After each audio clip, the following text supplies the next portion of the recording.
ऐसा थोड़ी है कि जो पिछड़ा का 63% हो गया और उनका 10% या 15% हो गया तो उनको अपमानित ढंग से देखेंगे। नहीं, वो हमारे परिवार के लोग हैं। 77 साल बीत जाने के बाद बिहार में ये लागू है।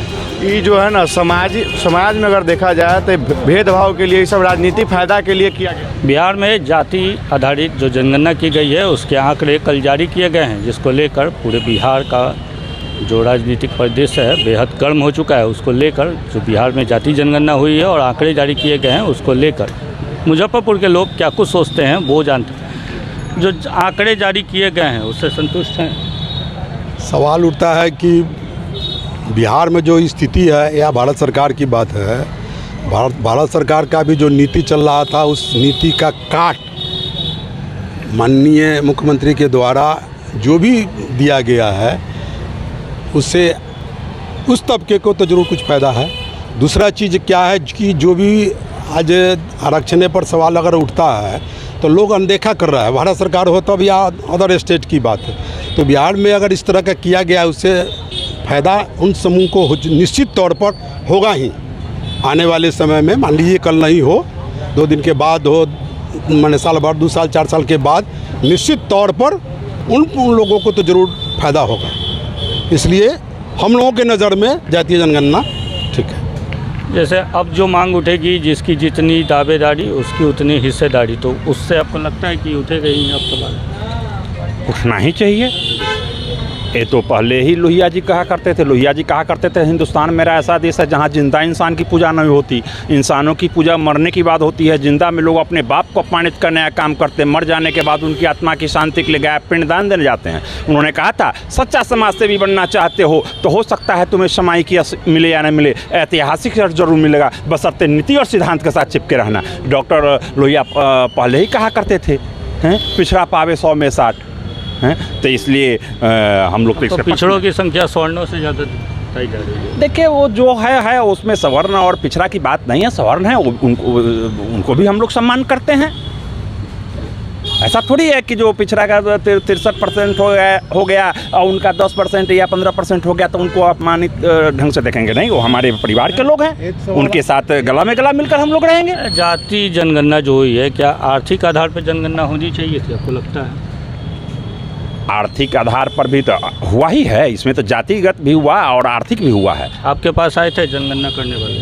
बिल्कुल आए थे जी। बहुत सारे लोग सवाल उठा रहे कि आए नहीं। सवाल उठता है कि एक चीज़ और है, मान लीजिए कि राज्य सरकार का जो नियम कानून होता है उसका इम्प्लीमेंट करने का अधिकार जिला प्रशासन को तो निश्चित तौर पर होना चाहिए। तो जो लोग भी अगर जनगणना में जाते हैं, बहुत जगह ऐसा स्थिति हो गया है कि लोग आया घर पर ताका नंबर लिख दिया और ट्रेस नहीं में, जिससे हमारे साइड में भी है, यहाँ बहुत जगह हम भी गए हैं। तो ये भी गलत है। अगर आप सही में अगर चाहते हैं कि उन वर्ग को बेनिफिट प्राप्त हो तो कम से कम घर घर जाकर, अगर आज नहीं मिल पाया उसके परिवार के लोग तो उसके कल होके जाके उसका सही आंकड़ा गवर्नमेंट के पास जाना चाहिए, तो भारत सरकार हो या बिहार सरकार हो। आंकड़ों पर भी सवाल खड़े किए जा रहे हैं, आंकड़ों से संतुष्ट हैं? देखिए,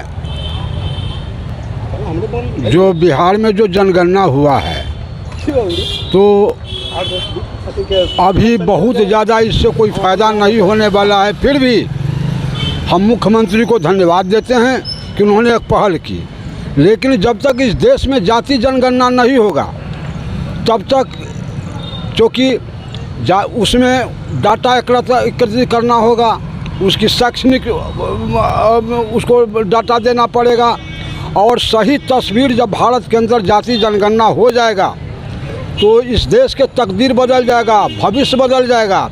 लेकिन इसमें संघर्ष होगा, लड़ाई की ज़रूरत है, चूँकि यह जनगणना जो है सो 2008 से हम बिहार में शुरू किए। 2010 में लोकसभा में डिबेट हुआ और उसमें शरद यादव जी, मुलायम सिंह यादव जी, लालू यादव जी, ये तीनों यादव को एकड़ी करके वहाँ डिबेट हुआ था। उस समय कांग्रेस कहा कि हम जाति जनगणना करावे, लेकिन पता नहीं किस लिए पलट गया। ओकरा बाद बिहार में जाति जनगणना की पहल जनहित अभियान किया, जो राजनारायण जी के नेतृत्व में, जो दिल्ली में है, राष्ट्रीय संयोजक है। और अभी हम लोग कंप्लेन चला रहे हैं। हम उत्तर बिहार के जनहित अभियान के प्रभारी भी हैं और अभी भी हम चला रहे हैं। जब तक ये जो यहाँ जनगणना हुआ है वो ठीक है, वो अच्छी चीज़ है। मुख्यमंत्री एक पहल किया है और अच्छी चीज़ किया है, लेकिन जब तक देश में जाति जनगणना नहीं होता है तब तक हमारी हालत सुधार नहीं होगा, क्योंकि देश का जो बजट बनेगा वो लोगों के शैक्षणिक और आर्थिक योजना के आधार पर बनेगा। गरीबी रेखा में जो लोग, जो जिसकी जितनी संख्या बारी उतनी उसकी हिस्सेदारी, क्योंकि आज कुछ लोग हमारे मलाई को खा रहे हैं। जब जाति जनगणना पूरा हो जाएगा तो इन लोगों को मलाई खाने पर वंचित होगा, और हर चीज़ में, चाहे नौकरी हो चाहे जो कोई चीज़ हो, उसमें हमारी हिस्सेदारी बढ़ेगी। चुनाव से ठीक पहले आंकड़े जारी किए गए हैं, अगले साल चुनाव है, कहीं चुनावी लाभ के लिए तो जनगणना नहीं कराई गई थी, ऐसा लगता है आपको? जी नहीं, चुनावी लाभ के लिए नहीं कराई गई है। ये आज जो जाति जनगणना जो हुआ है बिहार में, इस जाति जनगणना के लिए डॉक्टर राम मनोहर लोहिया ने नारा दिया था, सन सोप्पा ने बांधी गाँठ, पिछड़ा पावे 100 में 60। 77 साल बीत जाने के बाद बिहार में ये लागू हुआ है। संतुष्ट हैं आंकड़ों से? जी जी जी, आंकड़े सब पूरी तरीके से? जी जी जी जी। कुछ युवा भी हैं, क्या लगता है जाति आधारित जनगणना की गई है, सही लगता है तुम्हें? ये जो है ना, समाज में अगर देखा जाए तो भेदभाव के लिए, ये सब राजनीतिक फायदा के लिए किया गया है। अगर समाज में, जी हाँ, देखिए, अगर एक गांव में, अगर एक टोला में 4-5 जाति है तो अभी कोई आंकड़ा नहीं था, मतलब सब लोग मिलजुल के एक दूसरा में दुख सुख में खड़ा रहते थे। लेकिन अगर अब जातिगत जनगणना आ गया, एक रिपोर्ट आ गया जहाँ पे अब ज़्यादा बहुमूल्य संख्या है, जहाँ किसी जाति का ज़्यादा संख्या है, वहाँ पे अगर किसी जाति का कम संख्या हो तो वहाँ पे उसका वर्चस्व दिखाने लगता है, जो ज़मीनी हकीकत है, वास्तविक बात है यही।